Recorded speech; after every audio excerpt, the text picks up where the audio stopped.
Recebemos ilustres convidados para a apresentação histórica e geográfica aqui no nosso instituto. Revi companheiros de muitos e muitos anos, e desde sempre eu conheço o nosso querido Luiz Humberto, conhecido como Jacaré. Nós somos amigos desde 1957. Ele, meu primo Melinho, está aqui. Hoje ele fala assim: o Tatá está aí, Tatá. Quem é o Tatá? Ela está aí, eu chamei de Melinho. E apresentar o nosso ilustre palestrante hoje, formalmente, Luiz Humberto Faria de Arizola, é um historiador, consultor legislativo, fundador do Colégio Leonardo da Vinci, conselheiro do NAP do Brasília Country Club, diretor da Associação Comercial do DF, e participou da luta pelo direito de voto em Brasília, e autor da obra historiográfica A Bailarina Coreana. Eu sou professor há mais de 45 anos, e conheço muitos pensadores, na área de ciências urbanas, na área de exatas, e nos últimos tempos nós temos nos preocupado em encontrar pensadores que fazem uma reflexão profunda sobre a nossa capital. Quando eu falo Brasília, uma região extremamente importante, já é a terceira região mais populosa do Brasil, e com certeza irá crescer bastante nos próximos anos, mas a memória histórica dessa cidade tem que ser preservada, cultivada, e antes de vir para cá eu estava conversando com os pesquisadores e falando exatamente disso. Nós precisamos recuperar e fazer pesquisas sobre a saga da construção do Brasil. Foi o maior empreendimento político e administrativo de toda a história do Brasil, desde 1500 até agora. Em 3 anos e meio, um líder visionário conseguiu construir o Brasil, transferir a capital, tendo como oposição o jornal O Globo, na época não tinha Rede Globo, tendo como oposição vários militares, estudantes, quase todo mundo era contra.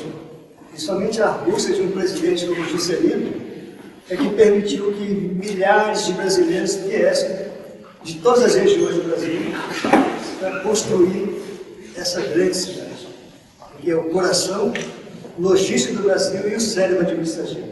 E como eu disse a vocês, eu conheço muitos pesquisadores, muitos historiadores, mas eu faço questão de enaltecer o trabalho que o professor Humberto faz, recuperando o dia a dia da construção da nossa capital. Ele terá a oportunidade de falar hoje sobre o Brasília Country Club. Claro que a gente vai fazer muitos desdobramentos a partir disso, dessa reflexão, e eu tenho certeza que será uma aventura para o passado, mas com foco no presente, olhando para o futuro. A gente fala aqui no Instituto Histórico que é muito importante a gente fazer a reflexão histórica, pensando no presente, mas com a ponte prospectiva. O que será Brasília quando completar um século?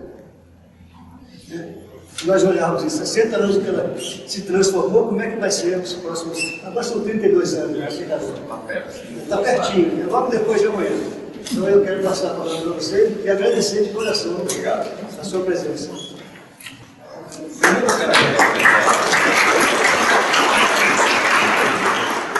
Eu quero agradecer ao Instituto por esse privilégio, afinal de contas, embora um pedaço da história e da historiografia dessa cidade.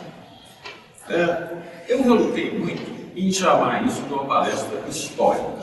Afinal de contas, será que vale a pena? Será que é história contar a história de um clube? Isso, como seria coisa supérflua, não seria uma minudência qualquer? Parece, à primeira vista, que seria isso. No entanto, no nosso caso, nós temos uma singularidade. Qual é essa singularidade? É Brasília. Brasília é o inusitado absoluto. E como todo inusitado absoluto, tem que ser bem compreendido. E essa compreensão, como vai acontecer? E esta compreensão não é muito fácil. Por que ela não é muito fácil?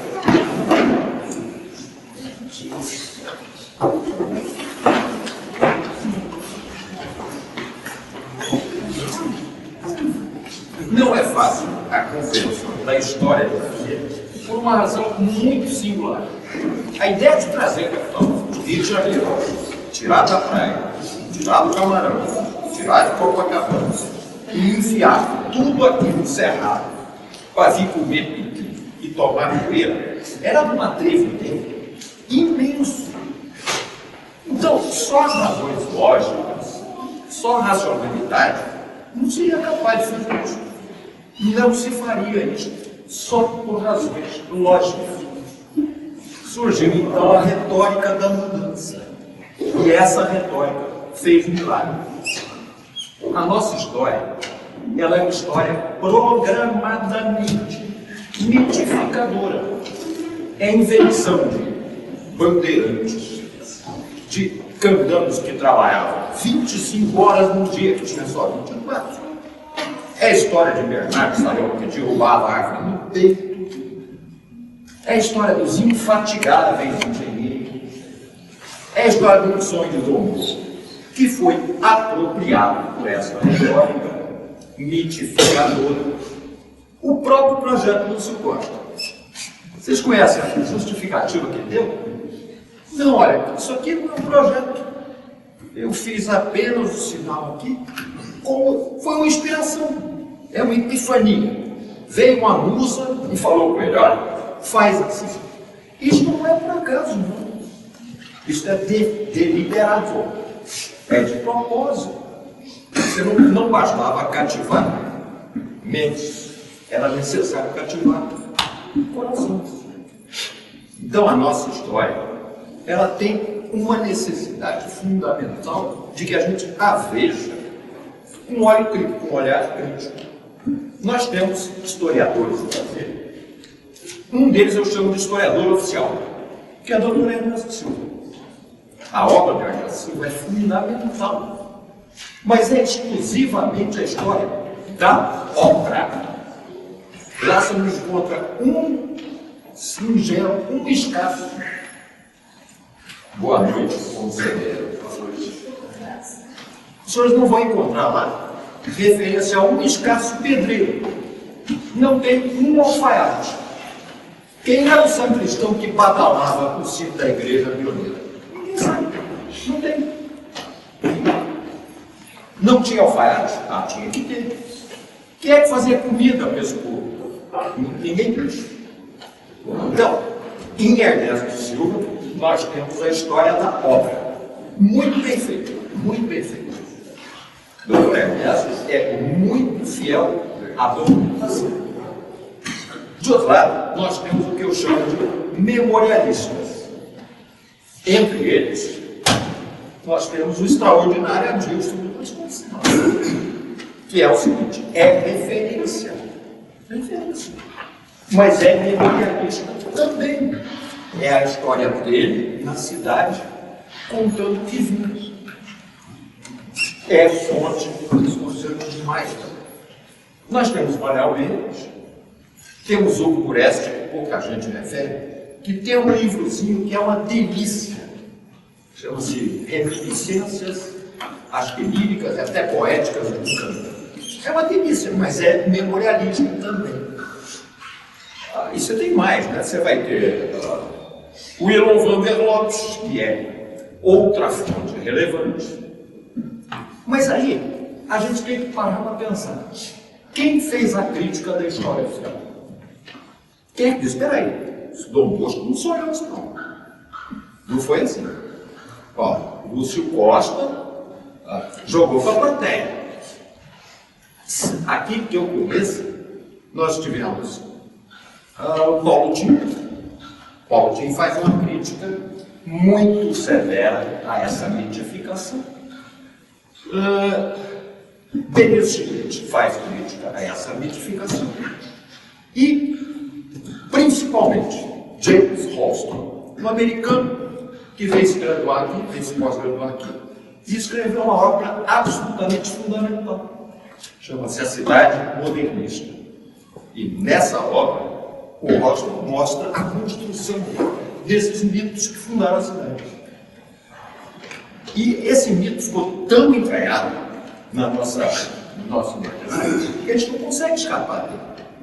Então, quando eu e o Hélio começamos a escrever essa obrazinha aqui, nós tentamos mostrar que não havia só bandeirantes, peões, gigantes e heróis. Não. Brasília foi obra de gente muito comum, que veio para cá por motivos muito comuns.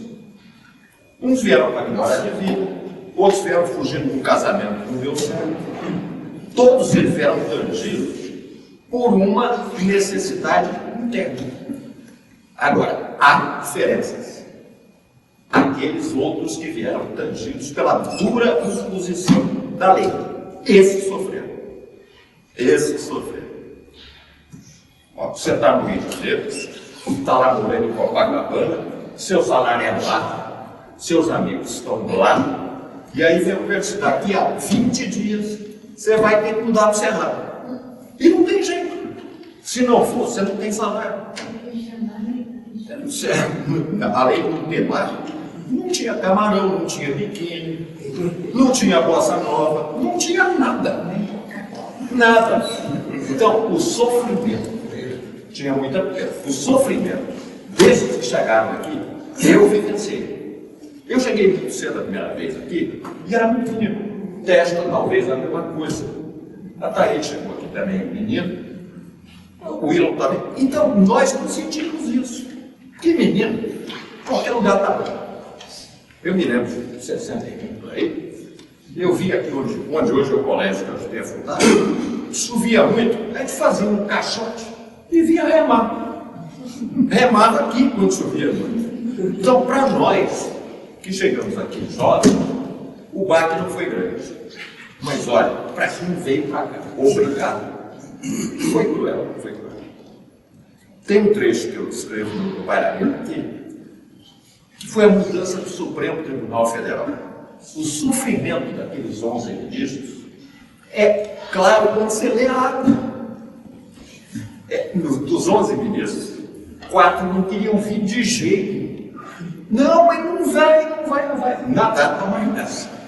A discussão era, atenção, vamos mudar no dia 21 de abril ou vamos pedir mais prazo. Resultado, 7-4, para ver. Rocha Barroca, então ministro Supremo, tem a frase que eu acho lapidar. Temos que ir para Brasília, ainda que lá tenhamos que morar em tendas. Era essa a sensação.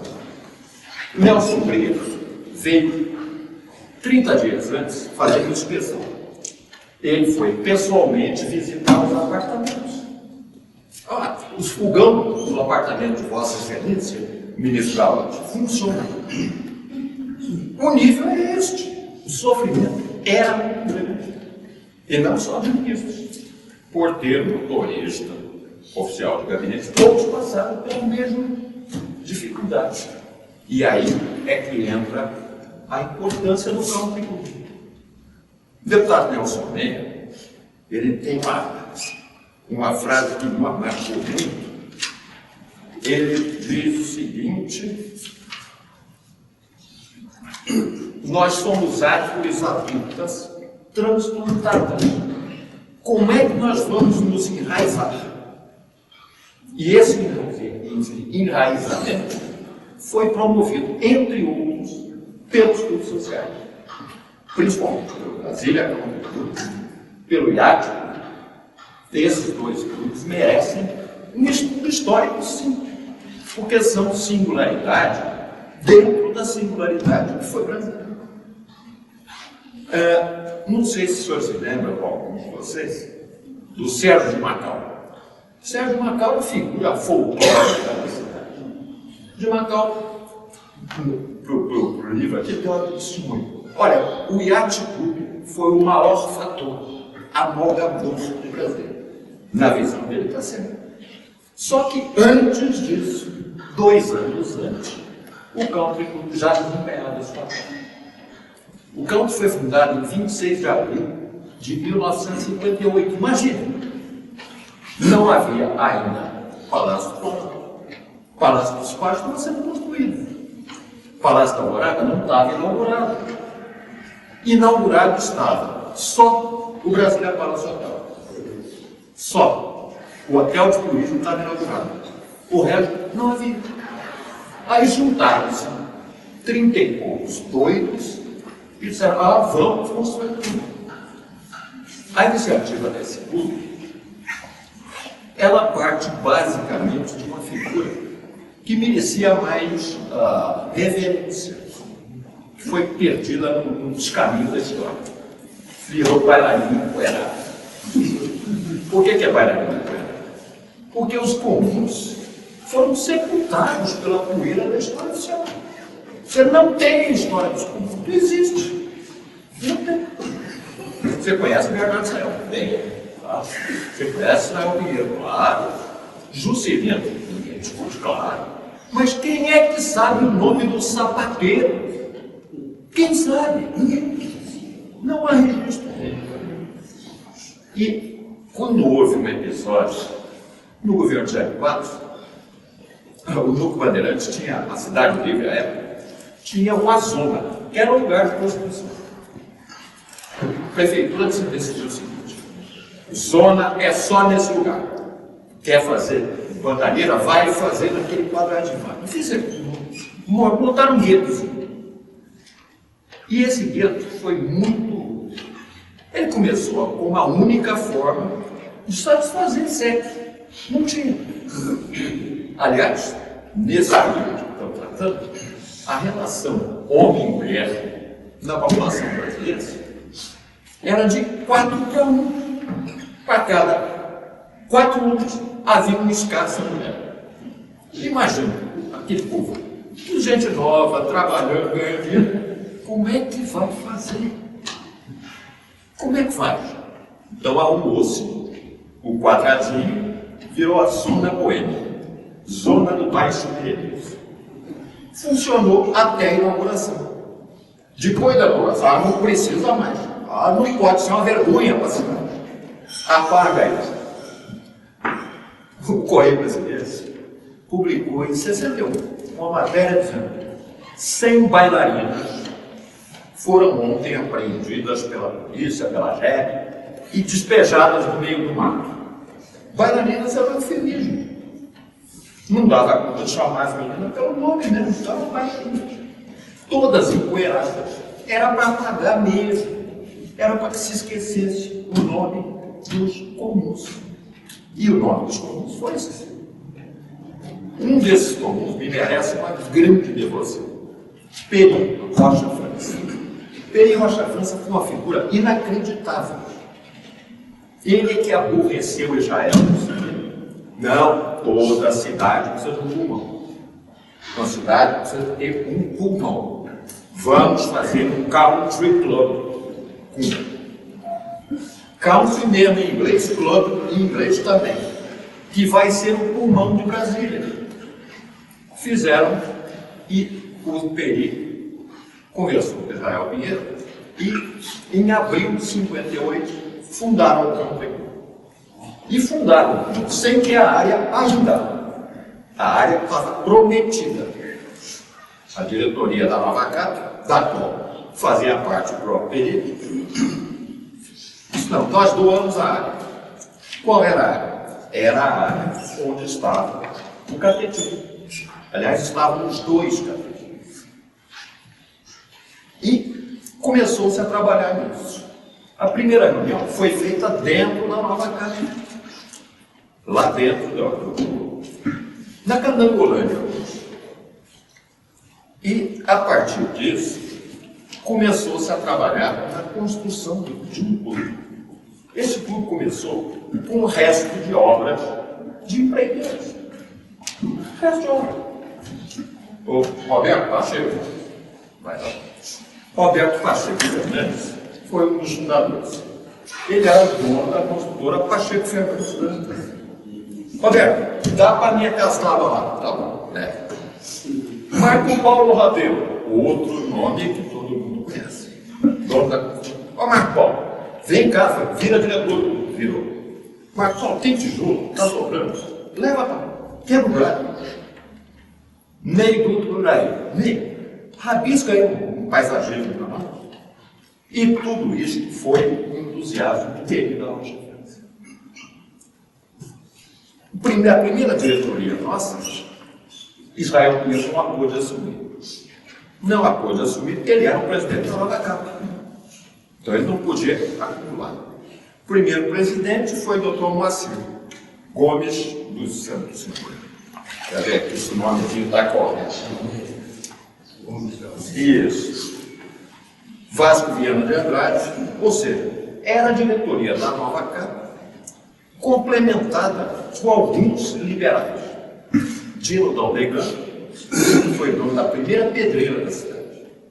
Primeira britadora foi do Júlio. Eleonora Moran de Quadros, que era dona da construtora MM Quadros. Quem mais? Sim, Roberto Pacheco Fernandes, o VAR, e quem? Como é o nome? Eu vou levantar aqui rapidinho, que é fácil. Quem tem colinha.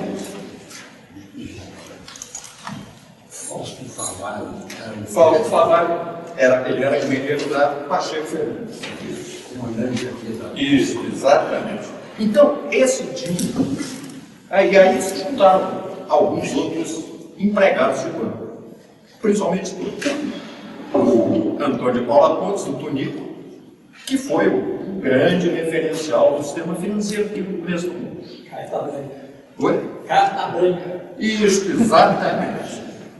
E o do Banco de Crédito Real, me ajuda aí com o nome dele que vem chato, Real. Vamos ver aqui. Deixa eu procurar aqui que eu acho fácil.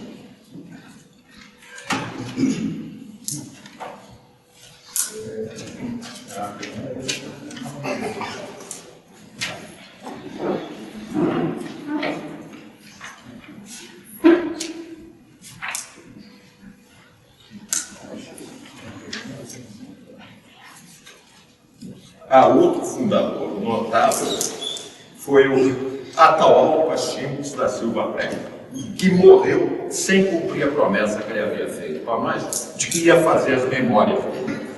Se tivesse escrito, nós teríamos uma belíssima fonte.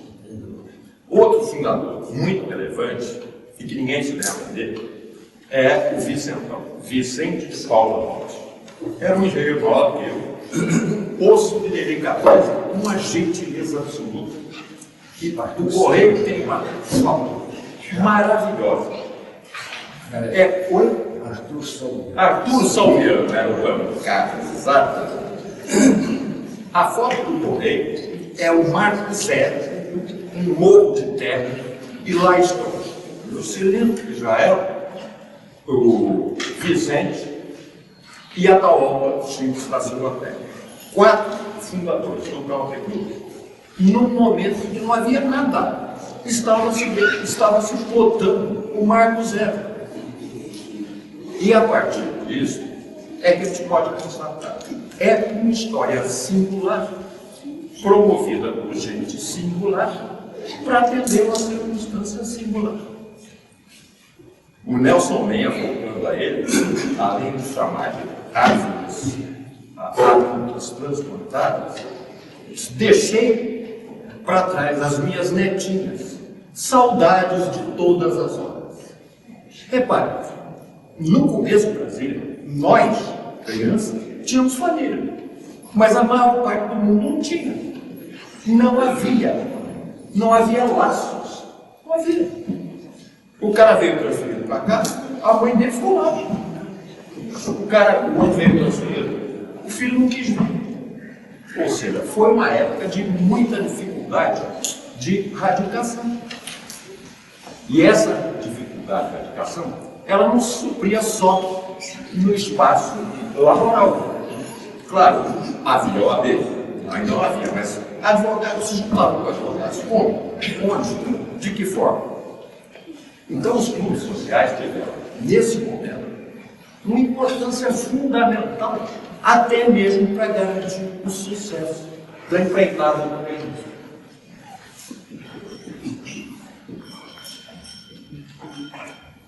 A originalidade disso tudo vai além. Ali dentro, nós herdamos dois patrimônios. Quando a Nova Casa fez a escultura nossa, nós herdamos os dois catetinhos que ficaram ali dentro. Ninguém queria saber daquilo, não. Durante 3 anos, o mundo ficou responsável por aqueles dois palácios. Só em 61 é que eles voltaram para o patrimônio público. Destacou-se uma área que era do público, passando de volta ao controle do Estado. E, principalmente, a Casa Velha da Fazenda Gama. A Casa Velha da Fazenda Gama é o sítio primeiro da história do Brasil. Primeiro. Em 26 de outubro de 56, desceu lá um aviãozinho, de lá desceu Lott, Juscelino, Israel, Ernesto Silva, e foram conhecer o lugar onde seria construído. 26 de outubro de 1956. Quando eles chegaram lá, a casa já era chilena.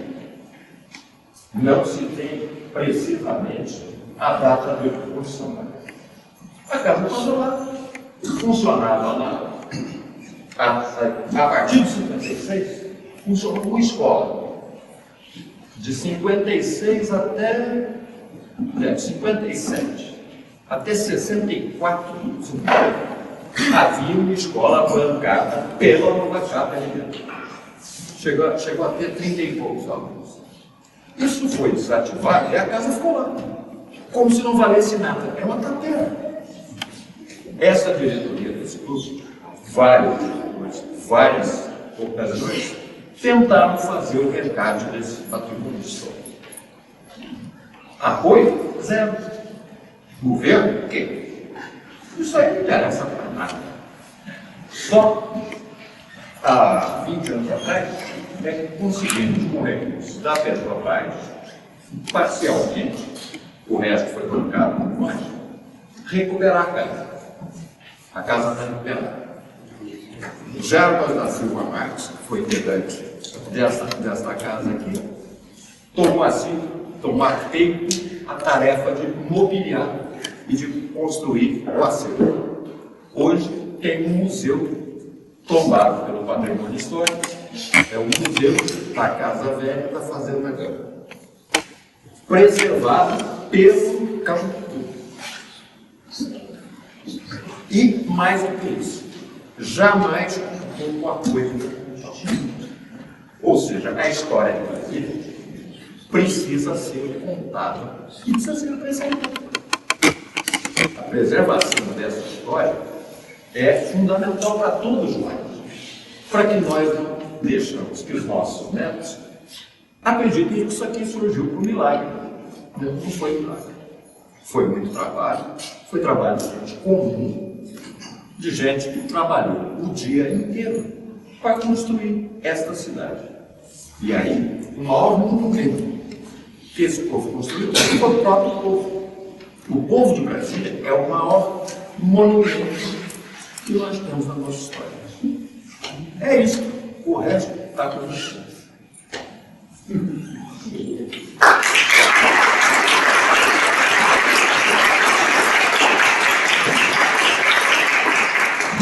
Vamos lá, meu secretário.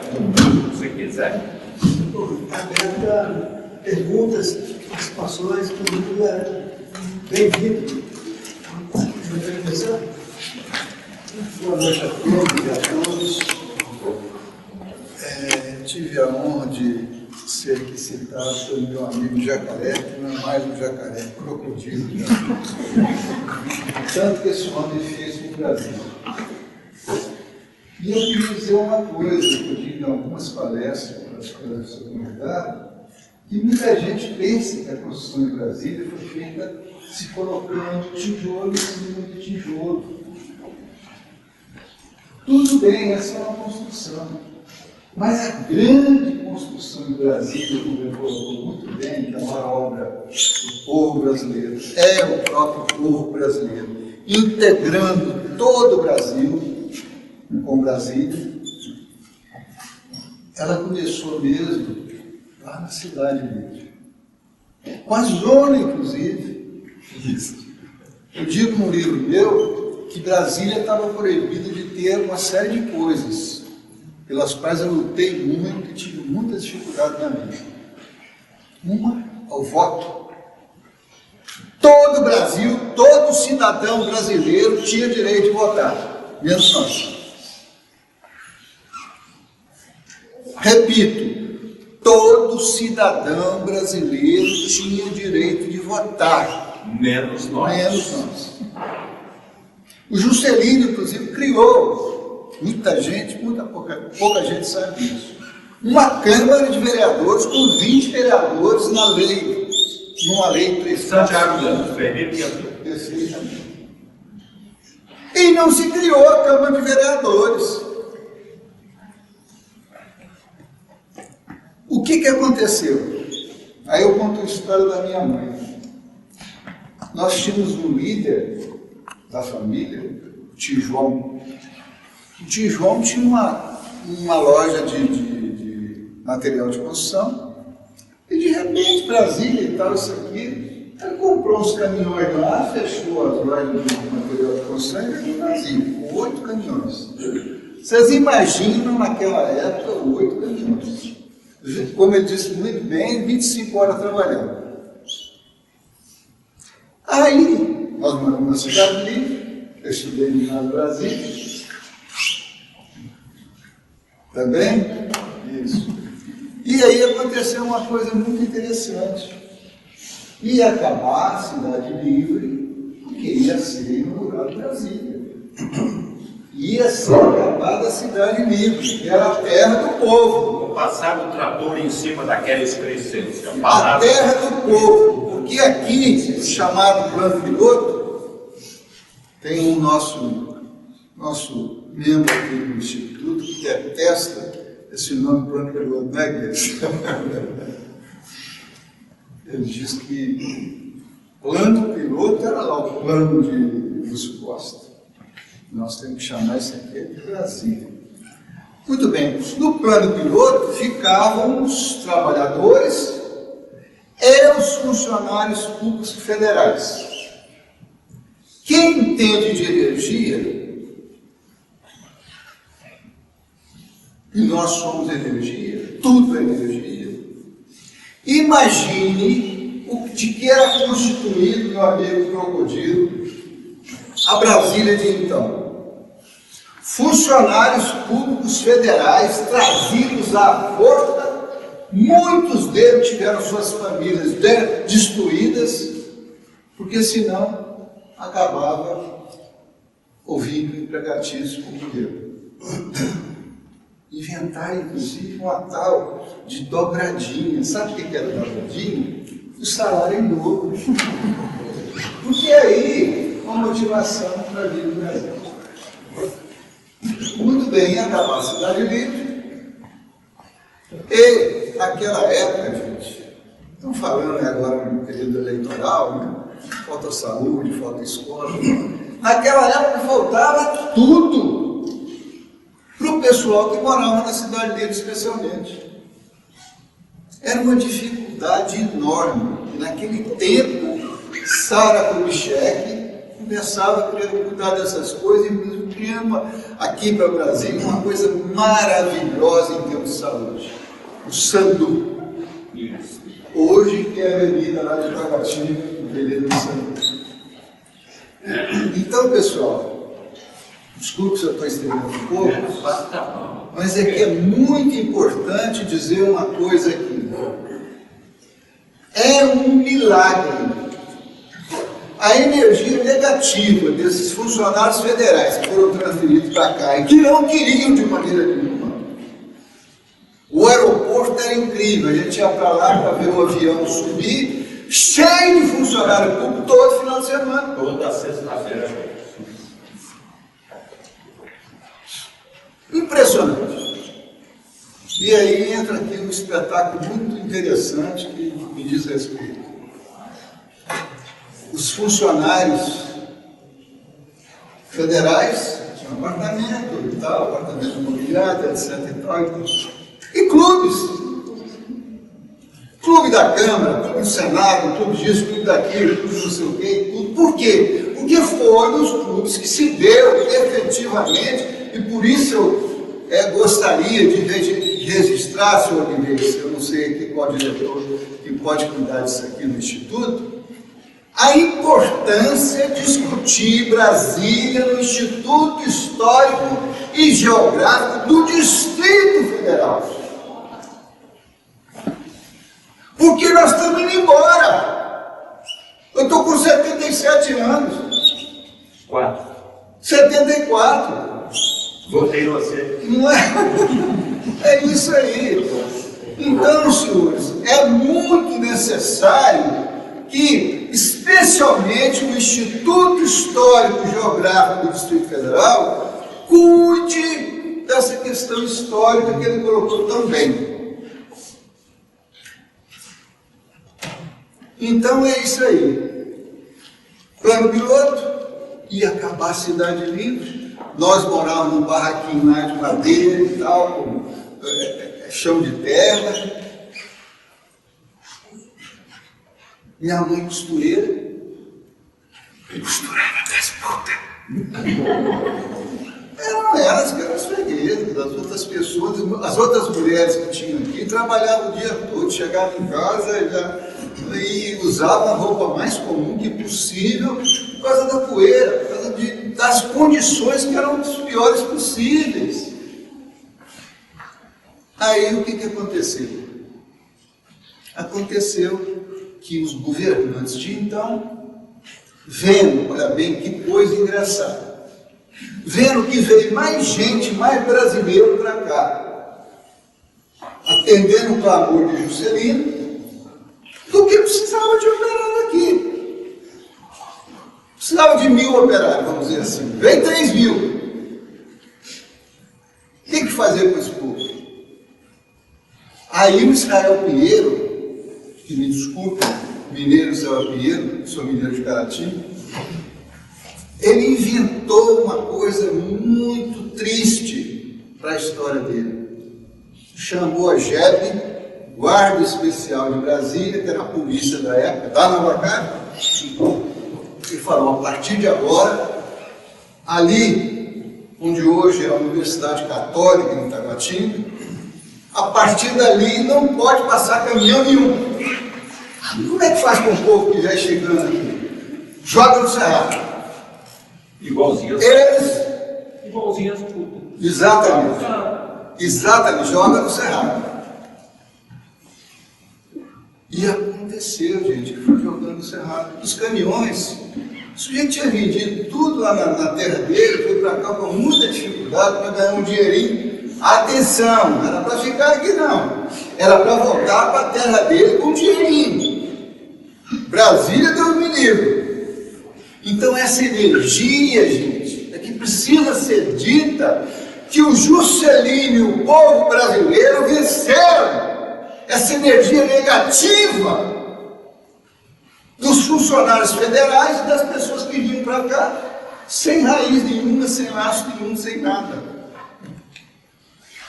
Aí, o povo brasileiro é bacana. Eu tenho um orgulho de ser brasileiro. Quando eu vejo essa situação lá na Rússia agora e tal, lá essa guerra lá na Europa, todo mundo assim com perspectiva de até passar fome, eu fico... Eu queria pegar uma coisa que colocou na pergunta. Você falou na sua palestra do potencial do também, midiático global. Brasília tem, acho que agora tem centenas de grupos. Alguma época tinha 50, 60 grupos para arrumar a cultura brasileira. E queria a sua opinião sobre essa questão de comunidade, questão do lazer. Então você tinha o congresso aqui, o congresso lá, o congressinho, você tinha o vizinhança, que até hoje tem, o Botonal, a BB, Minas, a BB, o Quartamil. Como é que você vê a diferença? Todos para servidores públicos, questão de comunidade. Como é que isso construiu essa consciência de comunidade em Brasília? Você também colega comigo aí, de que muita gente foi expulsa, realmente é assustadora, né, que é uma consequência trágica dessa colonização. E eu queria, antes que você respondesse, ouvir aquela criança lá que está levantando o bracinho, ela quer fazer uma colocação. É o piano. É o piano. E tem horas, tem dias que tem no salão aqui, é convidado para vir aqui assistir às apresentações do Instituto Promove. Eu não sei dizer o dia, talvez na live escocesa não consiga informar. É uma coisa muito interessante. É um salão só com pianos e as pessoas aqui para ter um momento de lazer. Você quer tocar? Você vai ser convidado. Eu nunca vi que tipo de atos sociais para fazer lazer dele. Como começou isso? O que se fazia? Dança, baile? É o seguinte, bom, primeiro respondendo a esta, eu faço a distinção, como eu estava dizendo aqui, eu faço a distinção entre clube corporativo, e isso é inevitável. Quando eu faço a distinção entre os clubes corporativos e os clubes que nasceram da sociedade. Nasceram da sociedade com o seguinte, o Cabo, o primeiro deles. O Paranoá, que não existe, foi o segundo. O Paranoá foi fundado em 59. E em 59 ele foi fundado por aqueles que viriam a ser os fundadores do Yacht Clube. O Clube Paranoá, ele era um clube destinado à vela. Adeildo Viegas, Álvaro Roberto, eles foram na planta e estava lá o Yacht. E eles fundaram o Yacht Clube brasileiro. Fundaram o Yacht Clube, mas não tinha grana para fazer. Em 60, comecinho de 60, Juscelino chamou Germano Pereira, que era diretor do Banco do Brasil, e era secretário dele, falou: ó, eu preciso que Brasília tenha, primeiro, apartamento para os caras, segundo, um restaurante bom para comer, e um clube social, porque senão eles querem voltar. Então, para atender a esta solicitação, a sociedade foi mobilizada para fazer o iate. O country é anterior. E depois vieram os clubes corporativos. Veio a BD, veio a Clube do Congresso, veio a SBAC, Clube do Exército. Esses muito mais recentemente. E todos esses são clubes corporativos. E eu acho que os clubes corporativos não representam grande mudança. Não são significativos no amálgama. Por quê? Porque você era do Banco do Brasil, você já trabalhava com aqueles caras. Aí no fim de semana você ia jogar bola com aqueles mesmos caras. Que relacionamento novo você fazia? E moravam nos edifícios e moravam os mesmos caras. Então a grande distinção é que Caldas, Iate, Cota Mil e Minas Brasília serviram realmente para fazer radicação. Estabelecer relacionamentos novos. É muito simples. A minha família veio do Brasil. Está lá minha mãe, está lá meu irmão, uma já foi, o outro mora na Bahia. Quando a gente veio para cá, não tinha família. Qual era a relação que não tinha? Nenhuma. Zero. Onde é que eu fui fazer os meus laços? No clube. Hoje, a minha vida se resume a amigos que eu construí dentro do mundo social. E isso se repete com muitos dos que chegaram aqui na memória. E isso vai até quando? Isso vai até, eu te diria que vai até 68, 69. Porque depois disso, a sociedade foi mudando e a cidade vai se sofisticando. Aí você tem piscina em casa. Piscina em casa já é um golpe em clube social. Depois você tem academia, já tem academia em casa. Condomínios. Clubes sociais vão resistir muito poucos. Muito poucos. Porque são uma instituição, não digo em decadência, mas em desuso. Não tem mais aquela necessidade que havia. Até 70, se você não fosse associado ao clube social, Você não tinha onde brincar, você não tinha onde criar nada. Não tinha uma piscina, não tinha um campinho de futebol, não tinha uma rede de vôlei, não tinha nada. Então, este fator, os clubes sociais que saíram da sociedade civil, representaram muito fortemente. Os corporativos, eles têm para tudo outro lugar. Motonáutica não foi em 1960. Motonáutica foi, mas Motonáutica é de 62 já. É mais antigo. O Cota Mil veio depois do iate. O Cota Mil é uma derivante do iate, porque havia um grupo que gostava de esporte náutico a motor. E os velejadores puristas, não, esse negócio de motor aqui não. Não vai andar em nada. Não tem motor de fogo. Saíram Omar Guazelli, Sérgio Sertão, Baia,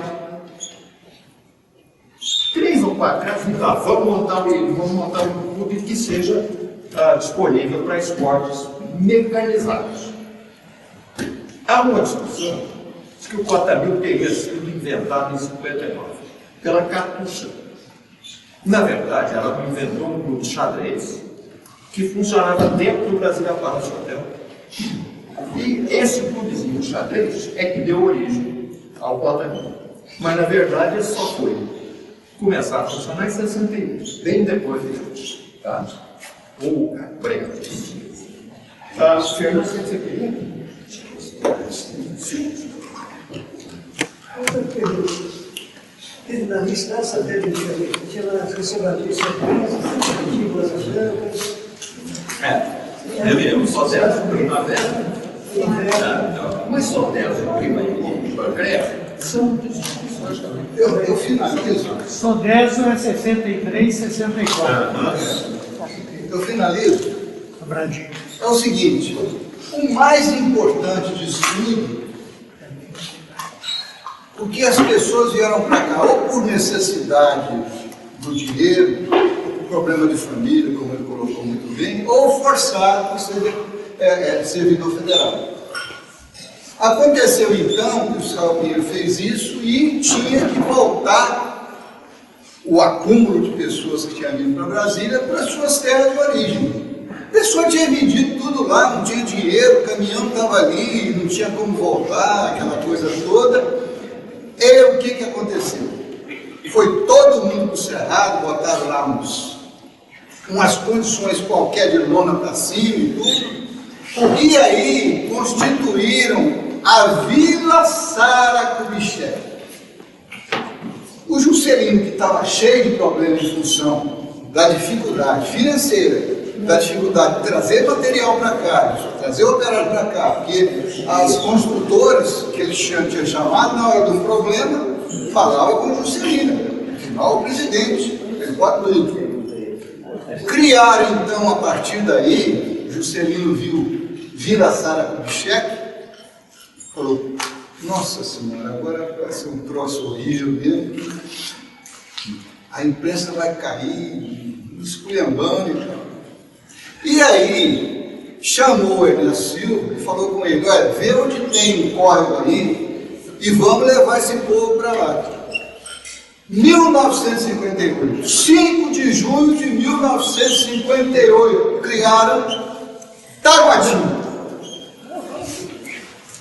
Taguatinga foi a força que deu para manter o povo nesse Planalto Central. Lá tinha zona, lá tinha avenida, lá tinha móvel, lá tinha material de construção, lá tinha operário, lá tinha tudo que tinha uma cidade comum. Chegou o ponto de quando acabou a cidade livre, quando inaugurou Brasília e ia acabar a cidade livre, minha mãe veio para cá com meu pai e com meu tio, e aí, depois de uma visita tal, na casa da Freire, nos apartamentos e tal, a minha mãe falou, olha bem que coisa interessante, uma mulher do povo ter falado isso. João, meu tio, Zezinho, meu pai, não quero vir para essa cidade aqui de jeito nenhum. Isso aqui é um gabinete, isso aqui é uma repartição pública. As pessoas aqui se conhecem por crachá. Um absurdo, eu quero ir para uma cidade igual Caratinga, Governador Valadares, que é a cidade onde veio. Fomos para Taguatinga. E aí, é a coisa... Não, estou finalizando. Aí é a coisa mais importante que aconteceu. A partir daí, ia buscar operário em Taguatinga, ia buscar material de construção. Eu costumo dizer que sem Taguatinga, Brasília não seria construída. Lá começou o povo. Lá também começou o Clube dos 200, o Primavera e outros clubes também que tiveram. E aí eu termino dando parabéns ao meu Jacaré Crocodilo, que foram responsáveis pela socialização das pessoas. Os funcionários públicos moravam no mesmo prédio, iam para o mesmo clube. Que saco, né? Perfeito. E aí vinha Taguatinga, porque aí eles tinham a possibilidade de viver numa cidade comum, como a que eles tinham deixado. Muito obrigado. Palestrante é o Jacaré. Eu fico incomodado. Os convidados, se quiser. Ok, tá. Eu concordo com ele. E é o seguinte, a história, nós temos algumas lacunas históricas que têm que ser resgatadas. Por exemplo, a extinção da Cidade Livre é uma delas. Um episódio muito cruel. Muito cruel. Decidiu-se que aquilo lá ia ser exterminado. Israel Pinheiro falou textualmente: vou passar o trator em cima daquela excrescência. Repare, já não era mais necessário. Já tinha a obra estava pronta. Então, obra pronta, pé na bunda do operário. Saiam daqui. Aqui não é mais lugar para vocês.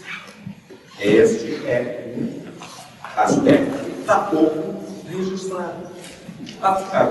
Taguatinga é outra história, que o Willow tem um pedaço dela escrito, mas merece mais trato, mais pesquisa. Tinha 5.000 acampados na BR, onde hoje é BR, onde hoje tem os motéis. Os caras vieram para cá e não tinham onde morar. Aí Israel falou: ó, Fernando, demarca um lugar aqui mais longe, demarcaram. Então, opa, tá. Só um minutinho, por favor. No Bandeirante, quando fizeram acabar, quem tinha moradia lá, eles ofereciam os lotes na Asa Norte. Meu pai foi um que ele chegou em 67, 57, nós chegamos em 60. Eu não sou o pai dela, não.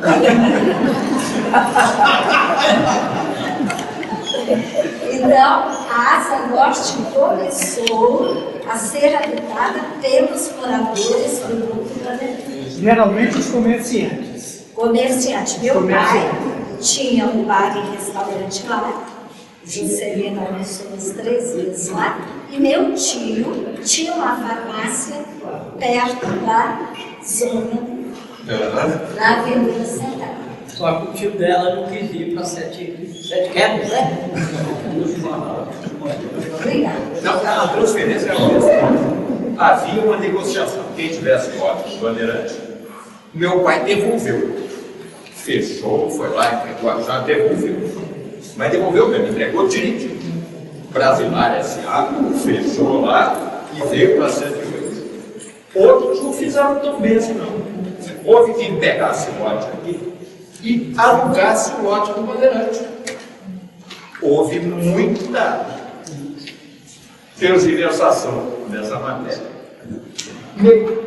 Tá bom, eu vou pegar o lote na Norte e vou devolver.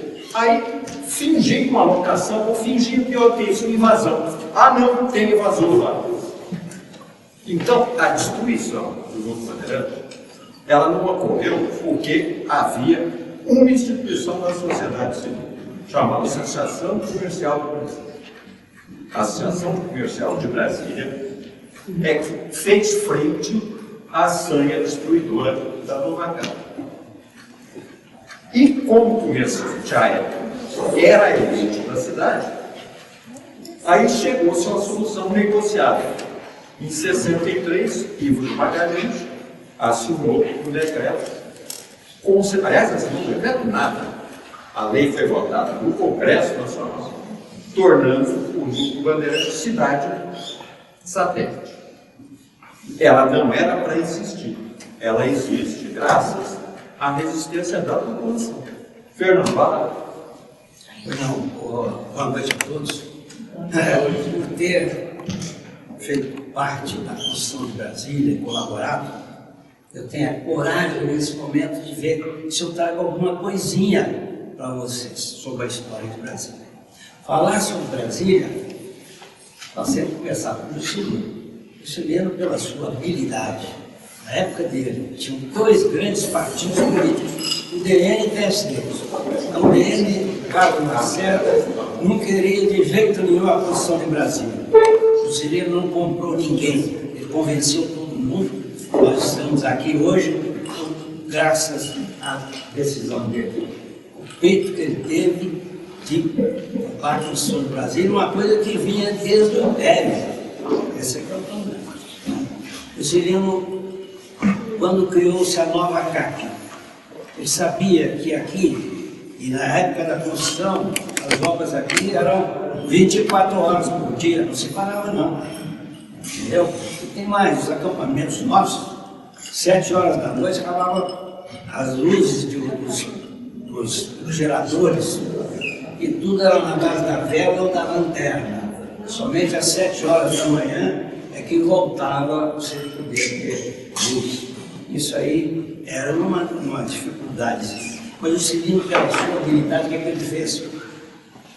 Ele sabendo que ia circular muito dinheiro aqui, muitos recursos, ele, ao construir a nova CAP, ele exigiu que os diretores financeiros da nova CAP fossem todos indicados pelo DN. Ele ainda falou, se tiver rolo, é com vocês são os responsáveis. Olha só quem é Juscelino. Vou contar mais. Juscelino fazia o quê? Ele trabalhava no Catete, no Rio de Janeiro. Sexta-feira ele pegava um avião e vinha para cá, 3, 4 horas de avião da fábrica, e desciam lá de frente do Brasília Country Club, que era o aeroporto da época. Ele descia lá e no sábado de manhã ele era comum que eu trabalhei, eu fui fiscal da construção de 2 ministérios, o Ministério da Agricultura e o Ministério de Aviação e Obras Públicas. Aquilo ali era um negócio de doido, um negócio não. Brasília se assustava com obra. Passava num lugar hoje, amanhã se passava lá, já tinha uma coisa de novo. Entendeu? Era uma loucura. Mas então, o Juscelino pegava o helicóptero da aeronáutica e ia visitar as obras. Era comum, porque a poeira lá nas paradas do Ministério era dessa altura. Levantava aquele poeirão e falava, o Juscelino está chegando ali. Uma vez o Juscelino chegou, o Juscelino já estava visitando a obra do Teatro Nacional. A grandeza dessa obra é uma loucura. São 30 mil metros cúbicos de concreto. A duração da obra foi 3 meses. 3 meses. Uma loucura. O que acontecia? Quando os operários estavam na fundação, viu? Estava na fundação, os operários já estavam trabalhando nas ferragens, naquelas grandes vigas. E veio um deputado do Rio de Janeiro, chegou lá no aeroporto lá de Brasília, do Country Club, né? Eu quero falar com o Juscelino, onde é que ele está? Não, ele está visitando as obras do Teatro Nacional. O deputado pegou um carro e foi lá. E veio descer naquelas escadarias, quando ele viu o Juscelino com o seu time lá embaixo, ele falou, presidente, estão falando lá no Rio de Janeiro que as obras em Brasília são faraônicas. Ele falou isso. Juscelino conhecia todo mundo. Ó, deputado, falou o nome do deputado. Vocês mandaram esse recado para mim, eu vou mandar o meu para eles lá no Rio de Janeiro. Você diga para eles lá que faraó perde voz em Brasília é pinto. Foi que eu Juscelino falou. Outra do Juscelino. Então, você estava falando de Teatro Nacional. Quando comecei a fazer a minha elegia à Peri da Rocha França, não terminei. Peri, ele nasceu em 1910. Em 24, Ele estava formado no Conservatório de Belo Horizonte. Para ganhar a vida, sabe o que foi fazer? Foi tocar violino nos cinemas mudos da época. Depois disso, ele foi o responsável pela construção do Palácio das Artes em Belo Horizonte. Madrigal renascentista, invenção de Peri da Rocha Filho. Ah, sim, Lembrar que, além de tudo, ele era piloto também. era piloto. Depois botaram apelido dele, João de Barro, que ele construía, pilotava, voava e, mais do que isso, era baixo de ópera. A primeira montagem do Rigoletto em Belo Horizonte foi ele. Cantou com Beniamino Diga.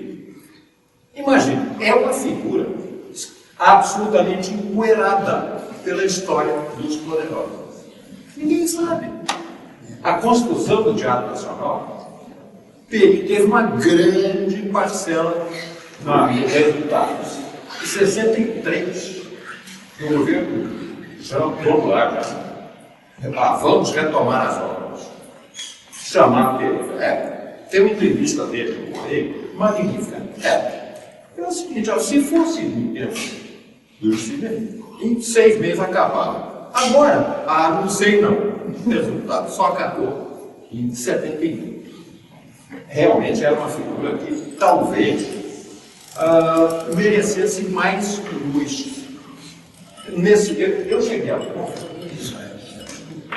a ponto de pensar, não vale a pena falar sobre história de livro. Estou escrevendo um livro que é a história do Cabo do Fogo. Porque há personagens que, se a gente não tirar a poeira de cima deles, vão desaparecer. Vão ficar enterrados para sempre. E tem um autor que você citou, autores que você não citou, o Neiva Moreira, deputado. Grande, aquele livro é uma gracinha. Brasília, Brasília. Isso é uma maravilha, né? Esse livro também está empoeirado. Tá, não está não. Aqui está aqui dentro. Eu fiz aquele é obra-prima. Do Neiva Moreira. É muito forte. Aquele deputado que mudou o número da porta foi no apartamento dele no Moscou, viu que o vizinho estava melhor, ele também explicar, ele mudou o número da porta.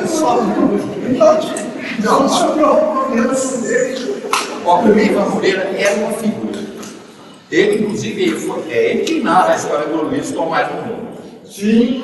A Luiz Tomás Mundô, tempo está. Não, Tomás Mundô era o Neiva era o detentor. A Luiz Tomás Mundô, deputado federal. Alagoas, exatamente. Recebeu os móveis do GTB, Grupo de Trabalho do Brasil. Era uma autarquia que foi comandada por Mário Gomes, depois, que eu me lembro, Mário Gomes era o presidente que ficou na memória.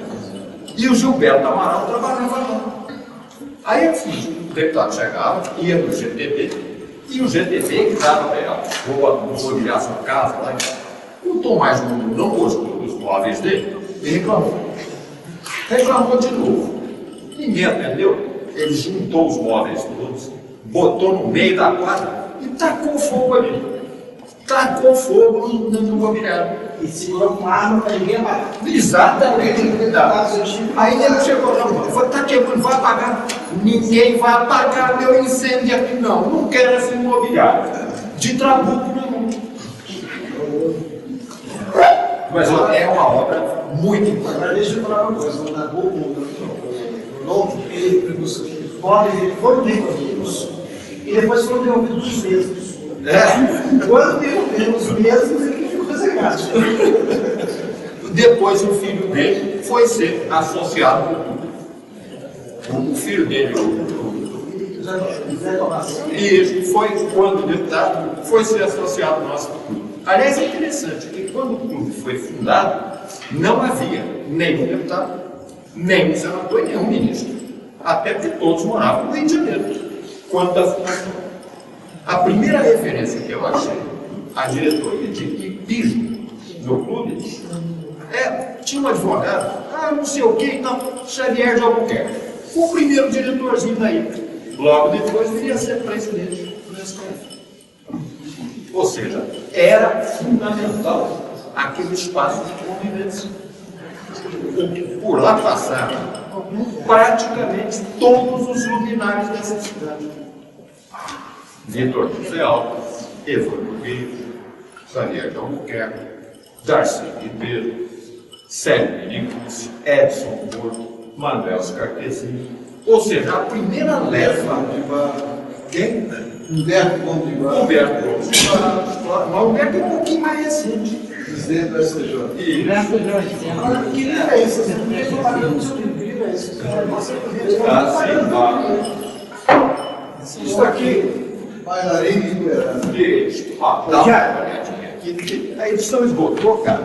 E eu não sei se vou replicar esse próximo. Fala assim, você começou a pesquisa mais de 1958 até Eu 64. pesquisei durante quase 20 anos. Certo.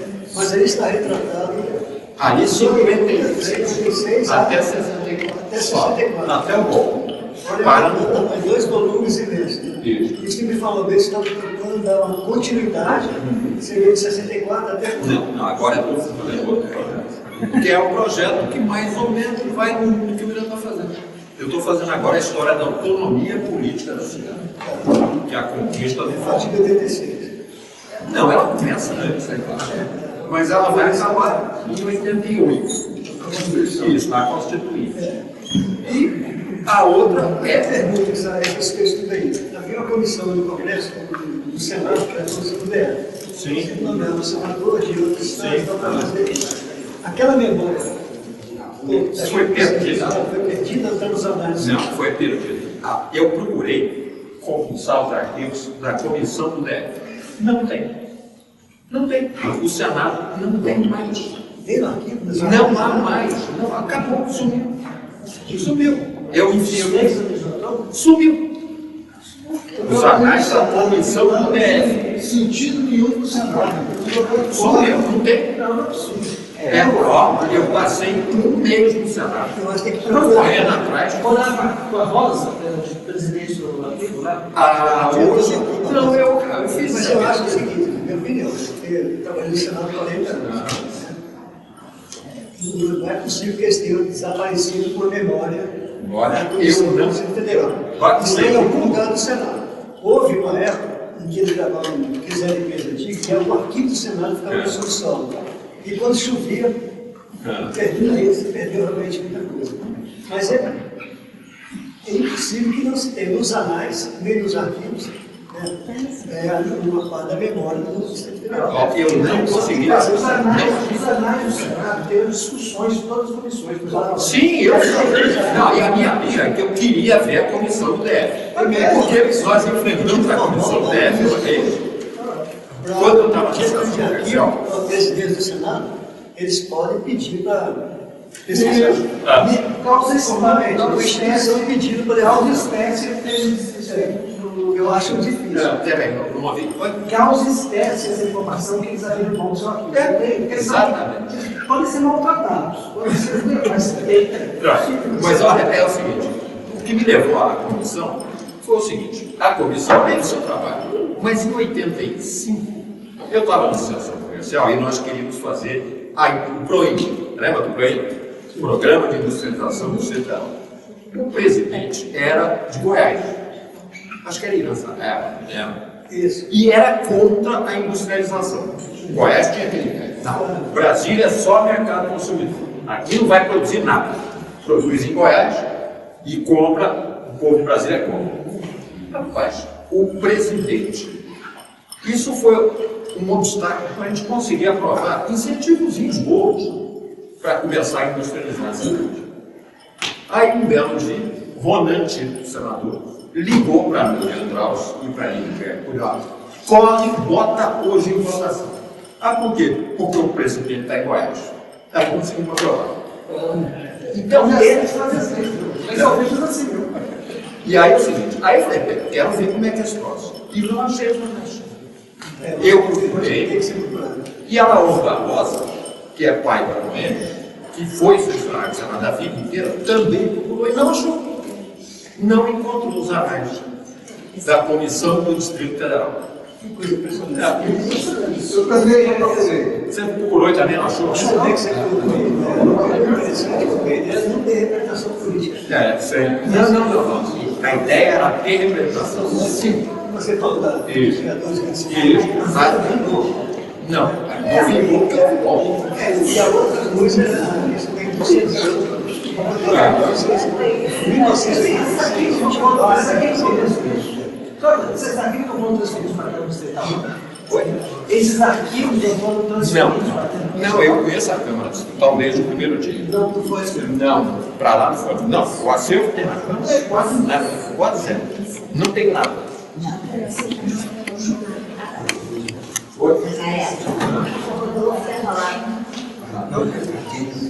Vamos lá, fala aí. Já que vocês estão procurando coisas, eu gostaria muito de aproveitar a oportunidade e sugerir que a gente procurasse encontrar a localização exata do documento. Outra coisa, eu procurei e não encontrei isso em lugar nenhum. Aquilo foi e eu queria, eu gostaria de ver, de marcar, etc. E esse negócio nem na aeronáutica nós encontramos. É um desafio aí para os pesquisadores. Oi? Meu pai trabalhou lá. Mas não naquela pista de pouso, né? Porque a pista de pouso lá, ela foi transitória. É aquela pistinha onde você desceu. É a pista que a Agostinho Montanton estava procurando descer quando morreu. Mas a gente tem fotografia, mas a identificação do local específico não tem pista. E é a segunda pista de pouso da cidade. Porque a primeira foi que Bernardo Sayão fez, onde hoje é a Rua do Ferroviário. Esse campo de pouso é anterior. O aeroporto Veracruz é onde hoje é a rodoviária. Ele foi aberto em 55, por determinação do governador de Goiás. O Sayão era vice, veio cá e abriu a pista. Juscelino desceu nessa pista, em 56, num avião maior, pegou um avião menor e desceu ao lado da Casa Velha do Leão. Mas esse aeroporto, de 55, é onde hoje é a Rua Ferroviária. A nossa pista lá é de 55 também, mas final de 55 foi aberto também pelo governo de Goiás. Pois é. Isso é assim, aquele modo ferroviário para Teve que ver, não tinha acesso. Não tinha acesso. Mas uma coisa que eu queria fazer uma provocação, nesse seu lance, a questão da representação do voto. Em 1985, o primeiro debate público sobre a política do Brasil foi feito no bar chamado na segunda pessoa. E eu não, fui eu que escrevi, revisar a professor do bar. E aí a primeira, nós convidamos os primeiros candidatos, eu nunca me esqueci que o primeiro cidadão a fazer um depoimento da conformidade tinha duas figuras ilustres lá, a gente outra. Lindbergh Ziscu, Maria Batia, que era do PFL na época, João Léo Neto, da secretaria dele, 86, mil pessoas. E a pergunta que foi feita para o Lindbergh, a primeira pergunta, qual é o seu projeto para desenvolver o Brasil? A questão da industrialização. Eu falava isso. Lindbergh de Goiânia, que é nada, eu fui uma indústria gigante, eu trabalhando no desenvolvimento local. Aí você vê que Brasília e Goiás sempre tiveram uma disputa enorme, a questão da industrialização. Quando veio o governo Mineiro lá, e aqui em Brasília, o Mineiro São Cristóvão, o outro, e havia uma competição enorme. Goiás criou uma política inicial. E aqui em Brasília, o governo se recusou a fazer isso, para não diminuir o preço da água. Aí tinha aquela fábrica da escola lá no Grão, eles faziam tudo aqui para uma idiosincrasia do GDF. E Brasília sempre perdeu para Goiás nessa questão da industrialização. O Goiás, o Aquino Porto, que foi presidente da Federação do Estado de Goiás, ele era taxativo. A Brasília não pode produzir. Brasília tem que consumir. Produção é um grande escritório de consumo. Exatamente. Só que hoje nós somos a terceira região mais populosa do Brasil. São Paulo, Rio de Janeiro e Brasília.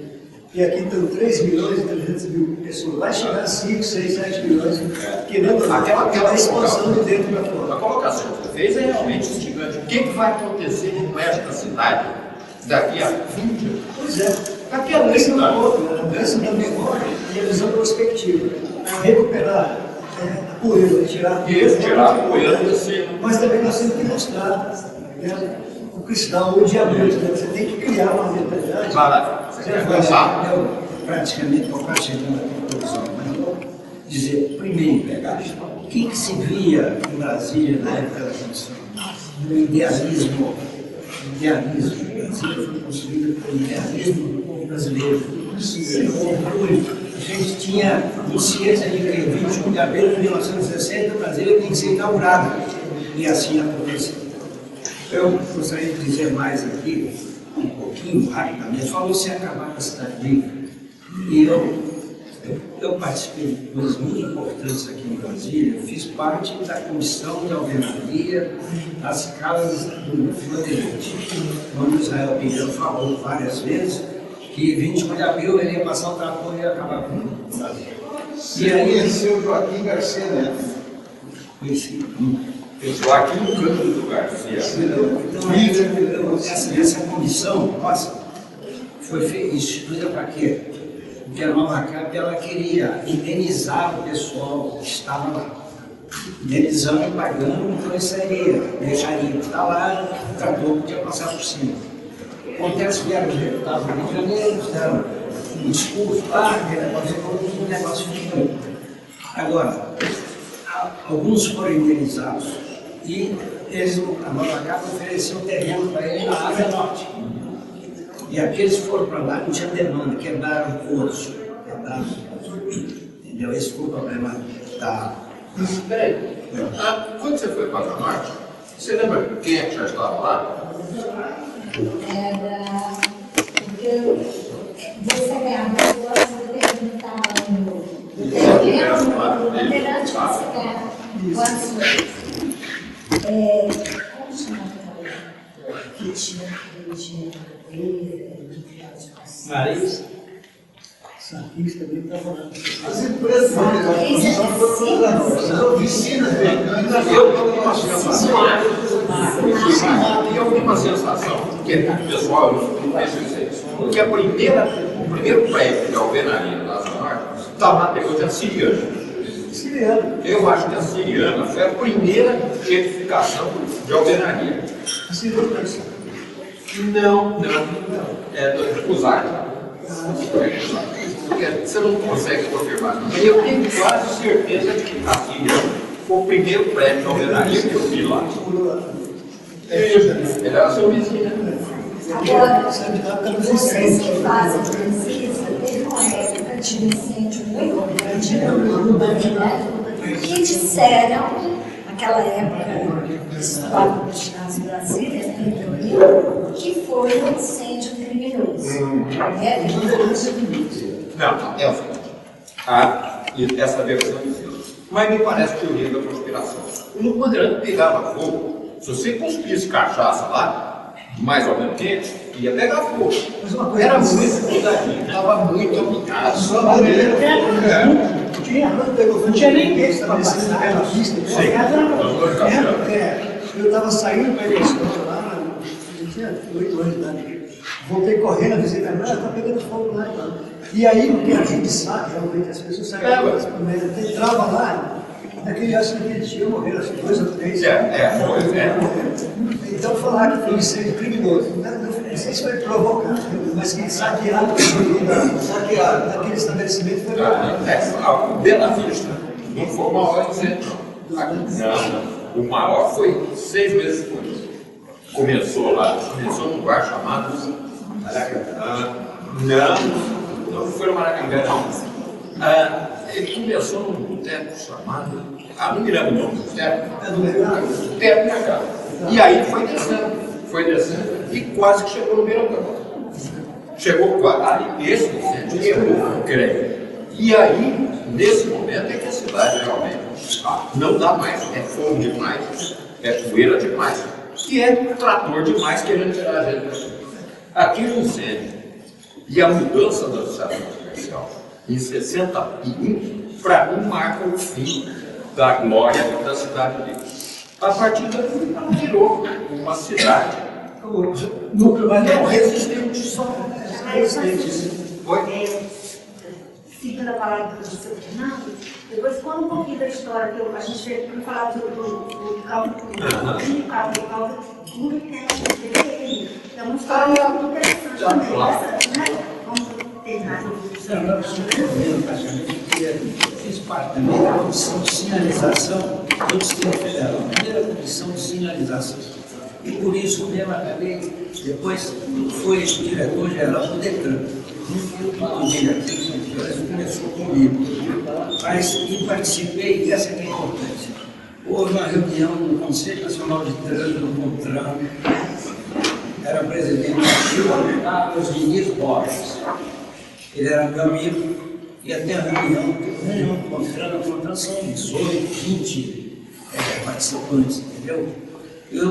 Na época, o Niemeyer falava, ele defendia a tese que Brasília não devia ter sinal de semáforo. Ele falava isso.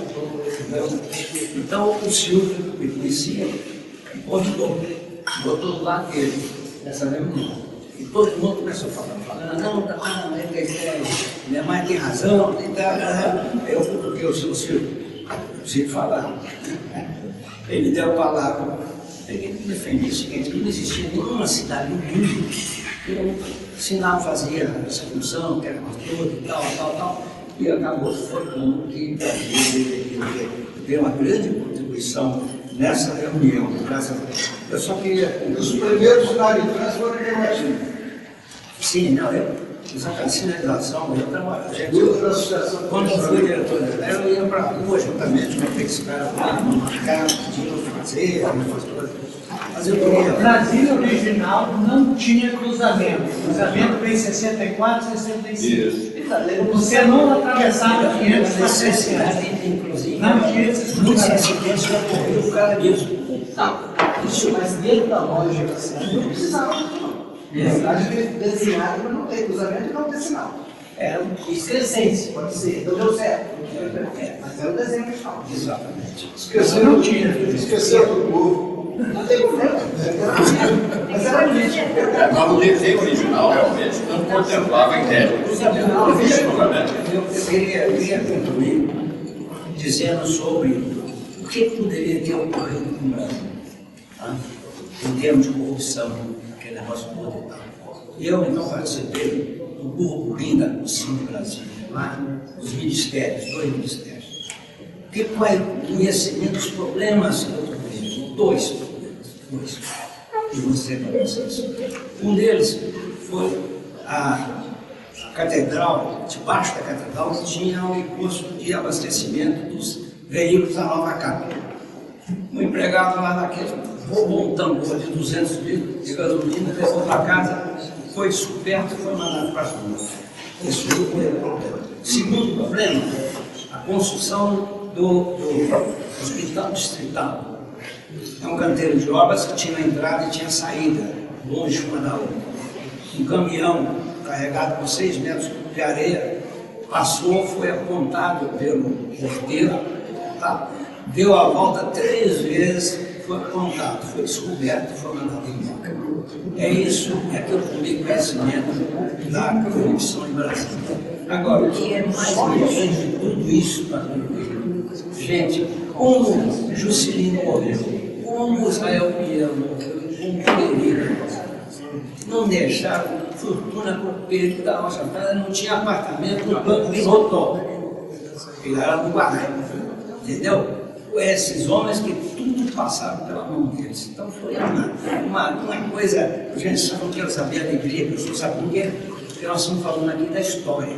O povo que não tem história não existiu. É a grande realidade. Muito obrigado, parabéns.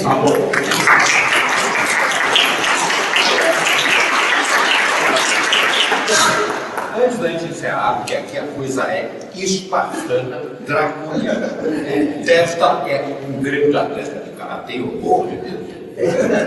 Jacaré vai lá. Mas que ele fazia maratona. Quantas maratonas você correu? Muitas, se você não correu nenhuma. Só não computador. Eu corri a maratona para fugir do teste. Mas é o seguinte, antes de encerrar e agradecer, é que o campo tem outra particularidade. Ele é 2 minutos 5 só. E isto é outra característica absolutamente original. O início da cidade era tão escasso de diversão, mas tão escasso, que nem ia pescar. Deputados bronzeados, eu me lembro dos bronzeados, Mar Martins, senador, Breno da Silveira, o próprio Nilo Breno, que queriam pescar. Aí pescavam aqui perto do Paraná, pescavam aqui no descoberto. Aí, o grande Israel Pinheiro, ele é de Paracatu, na verdade. Porque o Rio Paracatu está aqui, na frente está João Pinheiro. O nome já diz. Era a cidade do pai dele. Ele tinha uma fazenda lá, o pai, a família, tinha uma fazenda lá de 40 hectares para dar para o pau. Muito hectare. Mas é o seguinte, era uma pobreza, terra ruimzinha, gadinho, michuruca. Aí o Israel falou, ó, nós vamos fazer um grupo de caça e pesca. Já resolvi, já arranjei a área, vai custar tudo. Aí o cara, o proprietário, queria vender, não. Aí já não, doutor, só vai vender sim. Vende 40 hectares para nós. Compramos 40 hectares, não pagamos o seu nome. Deixa não, coitado. O seu jovem vai receber aquilo, deve receber título remido, outra complicação. Ô Jacques, me lembrar o seguinte, que ele recebeu parte, quando vendeu onde hoje é o DPN, ele recebeu um título. Remido? Não era remido. Não era o remido. tesoureiro do country, algum tempo depois, tomou o título dele por falta de pagamento, sem pagar o terreno que ele tinha comprado. Essa é a história que eu conheço. Botaram ele para fora por falta de pagamento e título e ficaram com o terreno. Esse secado é de saco. Mas olha, essa é a Que foi corrigido e permitido o Toninho Ponte. Então, é outra singularidade desse grupo. Para agradar o pessoal que paga essa pesca, feliz Israel, compraram esse pedacinho de chão e está lá até hoje o departamento de pesca e náutica. São 40 hectares que tem apartamento, tem restaurante, tem depósito, tem lugar de botar barco, tem casas acomodadas. É uma gracinha. Tem até uma praça com o nome de alguém, né? Tem uma praça com o nome de alguém. Uma praça chamada Rodolfo de Melo. Não, senhor. Jacaré. Então, senhores, é o seguinte. Acho que a nossa ideia de conversar sobre o clube social é uma ideia que a princípio parece superficial, mas não é. É singular, porque a nossa história é singular. Como é que o clube era muito frequentado quando o Brasil chamava. Depois ficou longe. Como todo clube social, não, todo clube social está passando perrengue. Com exceção do iate público, que está no meio da cidade, o resto, todos eles estão passando perrengue. Eu acredito que sobreviver como grupo social, só sobreviveremos nós, o iate e os corporativos já estão passando sufoco também. Porque antigamente eles tinham contribuição mensal. Isso não tem mais. Então eu acho que o clube social é uma entidade, é uma instituição em desuso. Não vão sobreviver nisso. Eu acho que uma das características também do clube, frente assim, mais gente, é que a maioria da população tem sua chácara, tem sua fazenda, e Deixa eu te fazer um pedido. Oi? Eu queria fazer um pedido. nós deixamos em casa o fim de semana todo. Viu, Tadeu? Eu queria fazer um pedido. Nós aqui falamos dos meus pais. Estamos extremamente orgulhosos de receber você e a comunidade nota aqui presente. Eu queria pedir para apresentar as pessoas que aqui estão, já foram dirigentes, presidentes e amigos que estão presentes para nós conhecer e estender o convite para que vocês venham ser da festival, porque nós estamos sempre com algum tema relevante. A história de Brasília, a história do Brasil, falarei. Eu pedi ao Jacaré, eu sou o Humberto, que fizesse a apresentação dos companheiros que foram convidados por ele, né, que aqui estão presentes, e que é um orgulho para nós do Instituto recebê-los aqui. E gostaria de estender também em nome do Instituto, eu sou coordenador do Café Histórico e Filosófico, aliás, geográfico. É uma delegada. Para que voltasse aqui. Cada 15 dias a gente discute um tema relevante, desde a questão da política na Antártica, entendeu? Até o alto incluído. Então a gente vem passando por temas extremamente relevantes para poder debater, criar uma comunidade com essa história toda. Então eu queria pedir a você que apresentasse os seus colegas, vou fazer os nossos colegas. Por favor. Ó, só de presidentes. Por favor. Que nós temos de presidentes assim, né? O Brasil tem Fernando Luiz Ramos Dias. Fernando Luiz Ramos Dias. Engenheiro civil. Desde o princípio do mundo, ex-presidente. Ataíde Rodrigues Oliveira. Você deve conhecer, que é candidato. É meu primo de coração. Ex-presidente do Executivo, a Carlos Henrique. Quem é o cara aí? Aquele bonita. Ex-presidente Roberto Carlos de Oliveira, mais elegante de todos. Ex-presidente Rodolfo de Melo Prado, do Bom, da Executiva. Afonso, ex-presidente do nosso Conselho Deliberativo. Acho que o presidente já deu, né? Não, Zé Maria, ex-presidente do Conselho Deliberativo. Cadê o Zé Maria? Levanta o dedo aí, Zé. Somos eu. E em exercício, hoje, Zé Avelino de Lima, aquele solinho bonitinho ali, porque o nosso presidente fez frango assado, tá rasgado aqui e enxertado aqui. É Antônio Carlos Mota, é o presidente atual. Doutor Paulo Romano, doutor Ricardo Castanheira, doutor Lazinho, doutor Alcindo Camargo, doutor Jurandir, ex-delegado, isso é hoje um mero servidor opinativo. Já foi coisa séria, hoje é só um servidor opinativo. E doutor Jorge Elias Maestro, advogado, sócio antigo. Acho. E o moço do lagarto.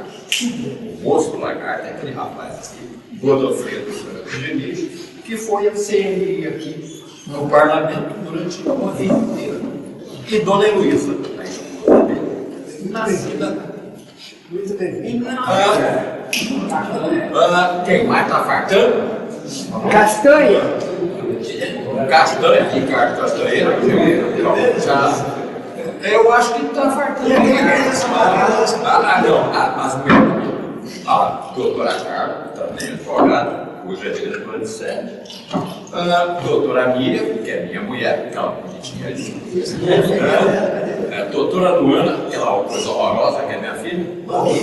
E a mais importante de todas Não, doutora Samara, que é minha nora. E doutora minha mãe, dona Rodrigues.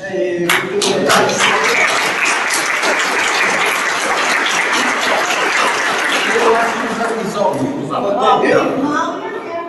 não, faltou aquela coisa pequena lá, que é a doutora Isadora, que é a minha neta nova, é que diz que toca piano. Está convidado para vir aqui no salão fazer uma apresentação. Nossa, Cumprida a missão? cumprido com muito cagalhardinha, vamos dizer assim, essa pessoa. Como eu falei para todos nós, tem um tempo, a gente pode conversar mais, mas as pessoas às vezes têm que sair. Eu fiquei extremamente feliz, agradecido, de você ter conseguido trazer essa comunidade desse grupo que é uma referência do Distrito Federal. E estendeu o convite, sempre, porque nós precisamos, de fato, seguindo a sua orientação, não vai nem dizer orientação. Você fala assim, nós temos que desempoeirar, tirar da gaveta, colocar em cima, e me chamou muita atenção a ideia de que no Senado se perdeu a memória da comissão do DF. Isso aí E olha, se o Instituto provocar isso, eu acho que tem peso no pesquisador. Vamos pensar bem objetivamente, são documentos. Eu tenho que notar isso mesmo. E olha, mas a gente consegue, como os parlamentares, essas constatações têm que recuperar. o Alaú é um escritor, é da academia. E Alaú foi do Senado desde o Rio de Janeiro. Ele me perguntou, porque ele é pai da minha povo. Não achou. Não achou. É um crime, né? É um crime. É um crime. É que nem o Trump pegar os documentos e levar para dentro de casa. É maravilhoso. É usual. Senhores, de minha parte, é só agradecer ao mestre, ao Instituto, e agradecer ao meu povo, que afinal de contas é a extensão da minha família. As minhas raízes do Brasil vieram desse povo. Inclusive, era para ter feito essa palestra no mês passado, de junho, eu vou ficar testando lá no Bragantino. Julho é hora de pescar. Lá no Bragantino. Não conseguiram fazer agora. Muito obrigado. Obrigado a você.